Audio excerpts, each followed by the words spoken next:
you need to make an effort and start with whatever Allah has made easy for you.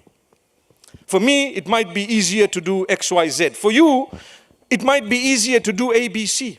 That's why when you see someone, don't judge a book by its cover. Why? You see them, you don't know their struggles. You don't know. Put yourself in their shoes and walk a mile before you talk.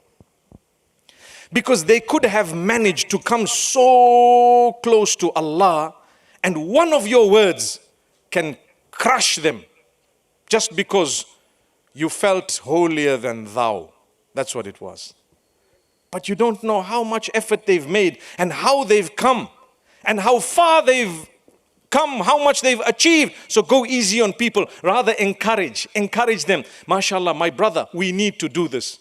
Not you do this, we need to do this. Put yourself in the picture. You're a human as well.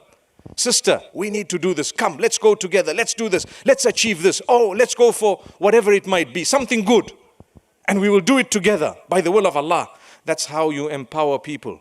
That's how you show care for people. You don't just point and you don't just yell at someone and you don't just belittle them because you don't know the struggles. If you sat with them for 10 minutes and if they allowed themselves to let you know what they've been through, you would be ashamed of the way you treated them. So when you see someone, whoever it may be, go easy on them. You don't know how far they have come, how much effort they have made in their lives. And this is why I tell all of us, myself included, let us make an effort so we can become better. Is it hard for me and you to improve our dhikr, our remembrance of Allah? Is it difficult for you and I to push ourselves to fulfill our 5 daily prayers? Is it hard?